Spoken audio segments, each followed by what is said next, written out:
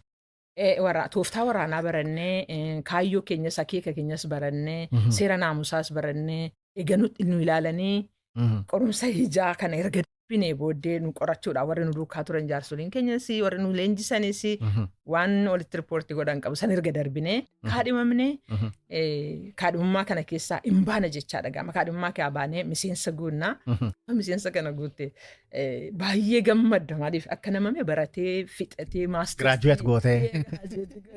Baay'ee buqqeena nan kafamoo nan darbalaa ittee yaaddoftaa nan argadhaboo nan dhabalaa ittee yaaddoftaa hin beektu waan ta'u gatii ta'ee fi gaafa sana guuttee miseensa taate jechaadha. Erga miseensa taate immoo rimiddii waan jedhamutu jira. Rimiddiin kun yoo doktora taate ta'e lafa doktorummaa barachuuti. Yoo neersii taate ta'e lafa neersii barachuuti. Yoo nama politikaa nama siyaasaa taate gara damee siyaasaa barachuuti. Yoo garuu gartuu waraanaa taate gartuu waraanaatti bobbaata. Dipaartimentiitti akka biyya tokkotti. Akka biyya tokkotti ilaalama jechaadha gaama eebba sana keessaa booddee. Biraanchii kana hundumaa irratti damee laarra turre. Sana booddee amma eebbifamtaniittu qaadhimamtanii maaloo taatanii miseensa taataniittu amma immoo dipaartimentii itti ramadamtan keessatti leenjii biraatu jira. Ammas leenjii waggaa 7 waggaa 5 waggaa 2 waggaa 3 sabaatii 2 sabaatii 1 si eeggatama. Sakam keessatti leenjii tareeti amma dipaartimentii sakam keessatti ramadamte ati? Ani dabballummaa keessatti ramadame. Maali dabballummaan? Dabballummaa jechuun waa'ee uummataa fi waa'ee siyaasaa hundumaa nu barsiisan. Saayinsii siyaasaa jechuudha? Nu barsiisanii uummata tokko uummata akkamitti akka bulchinu ammallee naaf yeroo erguma bulchiinsa irratti hojjedhu yeroo baay'ee gatii ta'e hojii koo lafa naqettiyyuu kanaaf naa salphataan waan ati gochuuf jeetu tuutiin godhin fuuldura sammuu koo keenyaa dhufa waan godhamuuf deemu leenjifameera kanarratti barsiisaniiru dabballummaa uummata akkamitti akka geggeessinu uummata akkamitti akka gargaarru amma fakkeenyaaf garummaa qabna waraanaa wajjiniin nuti waraana baranneera hunda isaa akka paakeejii isaa of keessaa qabna gaa jalqaba waraana barannee bobbaane hundi keenya doktorri keenyas wayii waraanaa beeka nuwas wayii waraanaas beena sakanaan leenjifamnee waan gatii ta'eef. Isarratti dabala baranna kan ammoo uummataa fi waraana akkamittiin akka gargar akka inni ta'e. Waraanni amma fakkeenyaaf ati waraana barattee waraanaan baate taanaan namni tokko na duubaan dhufee ilaa baluu si ajjeesu fedhannaan dursitee ajjeesisiin jedha. Dursitee tarkaanfii irratti fudhadhu. Siyaasaan immoo akkati qorattu akkati uummata kana ofitti qabdee waa'ee uummata kanaa beektu. Waa'ee uummata kanaa kee galtee ofii kee liqimsitee dadhabbii uummata kanaa rakkina inni qabu akkati fudhattee seeviisa gootu si barsiisa. Isa kanaaf karaa kanarratti ol bukkee jiruyyuu akkati qorattee bira geessu. Garuu waraanni qorachuun na godha. Maaliif si rukutaa siin jedhaan. Amma gaatii saayinsii siyaasaa barattee sabooddee hin eebbifamtu moo garuma hojiitti bobbaatu? Ammas hin eebbifamne. Lammata eebbifamtu. Maastarsii jechuun kun. Ammas hin eebbifamne. So amma sa eebbifamtee gara kam deemte? Oromiyaa keessa deemte moo ammas bakkeema turtan? Eebbifamnee gara bobbaane gaam. Bobbaanee hangara mandiitti. Bobba'ee jechaadhaan. Bobbaa jedhama okee. Bobbaanee hojii keenyatti bobbaanee hojii irratti yeroo bobbaanu naannoo mandiittan bobba'ee carraama ta'ee hundumaa barumsa keenya fixannee eebbifamnee bobbaanu Tigireen biyya rukuttee asii gara rukutaa dhuftee asii ol rukutaatti hidhannee mandii keessatti hojjechaa ture jechaadha. Maal hojjettu mandii keessa? Fakkeenyaaf saayinsii siyaasaa barattee. Saayinsii siyaasaa barattee maan hojii akkamiifaa hojjettu mee ifa nu godhi? Mandii keessatti yeroon hojjechaa turetti dabballoon nuti waliigalaa kan hojjechaa turre anmoo akkaataan ana duwwaatu hin taane dabballoota hin taane dabalasummaa Oromoo bakka bu'ee dubbachuu hin danda'a. Waan nuti hojjechuu nurra jiraatu tokkoffaa uummata kana ijaarraa yeroo dhannee hojiin keenya uummata jaarsa gatii ta'ee fi uummata yeroo ijaarru maal barsiista yoo naan jette yookaan maal barsiistu yoo jettee fi uummanni kun eenyuun akka inni ta'e. Eenyuun jedhu Oromoo akka inni ta'e. Oromoon akka ta'e Oromootti. Eeyyee hin beeku kaa. Hin beeku eenyuun akka ta'e Itoophiyaatti obbee hagatii. Waan ajaa'ibaati. Oromoon kun biyya Oromiyaa jedhamtu akka qabaatu ture. Oromoon kun afaan mataa isaatii akka qabu. Oromoon kun aadaa mataa isaatii akka qabu. Oromoon kun afaan isaa barreessuu akka danda'u, afaan isaa dubbachuu akka danda'u, afaan isaa barsiisuu barachuu akka danda'u, afaan isaa afaan hojii akka ta'uu danda'u. Bara sana waan kun hin jiru. Hin jiru. Ani yoo chira qeen baradde hin beeku hin ture. An barreessuuf dubbisuu afaan Amaariffaa fi Ingiliffaa duwwaadhaan hojjetaa attan beekan. Malee afaan Oromoo akka barreessuuf dubbisu hin beeku. Qubee giisii kan jedhamu tokko Baaybilii ittiin barsiisu. Darbanii ittiin mana barumsaa keessatti hojjechuu maaloon hin jiru. Waldaa keessa duwwaa qubeen afaan Amaariffaatiin barreeffamtu tokko afaan Oromoo jira. Duwwaatu jira malee inni amma afaan Oromoodhaan akka barbaadan dubbisnee waan barbaanne godhannu kun hin jiru. Mana barumsaa keessattis saabjektii mataa keenyaan qabna afaan Oromoodhaan. Kan hundinuu isin hin barbaachisu. Mana barumsaa yeroo dhannu nuti afaan haaraa baran. Afaan haaraa akkamitti barattu jette lafaa kaafnee afaan Amaarinyaa baran. Inni afaan Amaaraa baran. Afaan Amaaraa baran barumsa ittiin baran isa diilii gochuuf iyyuu sammuun keenya hin danda'u. Waan meeqaa meeqa rakkina nurraan afaanicha barachuuni. Isa kana miti kan keessanii jennee barsiifne. Nuti hambaa qabsaa'ota warra duraati. Koloniiwwan sinirratti dhufe jenne. Eessa akka kaanee na yaadachiiste galanni keessan hin badiini. Sababa keessaniif har'aa qubee sirnaan qubeessinee Oromoo haasofnee biyya Oromiyaa jedhamtullee qabaanne. Ulfaadhaa jechaa amma ga'atii warra jirruu kana keessatti ramadamteeti waan kana hundumaa uummata barsiisaa jirta. Eenyummaa isaa uummata barsiisaa jirta. Wanti mudate yoo jiraachi keessatti. Hojii kana yeroo hojjettanii jechuudha. Mandiittiin jalqabe hojii. Warra jirruutti bulchiinsaaf hin deeme. Warra baay'inaan naannoo mandii keessatti warra jirruus naannoo mandiiti. Naannoo mandii baadiyaa mandii keessatti hojjedha waa'ee barsiisaa. Warra jirru immoo bulchiinsaaf hin deeme. Bulchiinsaaf yeroo hin deemu isa keessatti warra jirruurraa bulchiinsarra yeroon ture. Mudannoon na mudate eeyyee. Sabi warra jirruu baay'een jaalladha saba gaarii, saba dammaqaa, saba baay'ee itti qabsiisuus hin barbaachisu xiqqoo meeshaa afaan keessannaa kibiratiinsaa caaramaadha. Dammaqoo jechuudha. Eeyyee. Haa ta'u immoo malee waan garbummaan bara dheeraa immoo sammuu isaanii keessatti waan fe'e qaba. Inni kun immoo maa inni yoo jettee wal kasasuu, wal amanuu dhabuu, dhugaa harkaa jalaa dhokatee walirratti kaka'uu fakkeenyaa fi bifa maaliitiin walirratti kaka'u. Amma nu warra dabballootaatti yoo dhufanii dubbatanii nuna tooftaa barumsa keenyaa keessa gatii jiruu fi haala isaa qorannee akkamitti akka qorannee dubbisan bira geenyu barbaannee faana dhaanna. Waraanatti dhufanii ufaa wal dubbataniitu akka wal ajjeesisan fa'aa godhu. Kanaafi haaloo waan walirraa qabaniif duwwaati wal kasasu. Nu duba deebi'anii utuu nutti himin dhaqanii yeroo tokko tokko akkan waraanni tarkaanfii fudhatu beeku. Waraanni warri kun Tigiree isinitti fidaa jiru, Tigiree ijjiin oolanii isinirratti qindeessaa jiru, TPF ijji walii galanii jedhanii dhaqaniitu sitti fiduun. Oliima isaa warruma wajjin jiraatu akkas wal godha gaafa dhibee aarii walirraa qaban irraati. Waraanni immoo nama diinasti fidaa jiru bira si darbuu beekaa xaatti godhaan. Egaa booddee yeroo qorannee bira geggeenyu isaanumatti akkas wal gochaa jira. Nu birattis immoo kissiin uummati qooda soqu qooda haramu kissiidhaaf dhaabbata waajjira keenya keessa. Nun immoo murteessuudhaa fi yeroo sanatti abbaa dhugaa qabu barbaaddee bira ga'uun baay'ee rakkisaadha. Kanaa fi rakkina akkasii ture kan biraan immoo nuti ijoollee durbaa taanee sabaaf lolaa jirra. Biyya sana keessatti ijoolleen durbaa kan hin taazabee mirgan qaban. Inbutu ani wallaalummaa kun utuu hin beekin obboleessa koo buteera kan isaanii immoo hin caala. Baay'ee butu ijoollee durbaa ganuma gadi baatee ol deebi'uu hin dandeessu. Kanaafi wanta tokko tokko asii keessatti waan godhe ture amma garuu. Baay'ee gaarii. Baay'ee butii kanaaf. Baay'ee gaarii. Na dammaqoodha immoo yeroo horii guddaallee galii guddaa kan gashan qaban dabalisummaa Oromoof. Baay'ee gaarii ulfaadhuu galatoomne.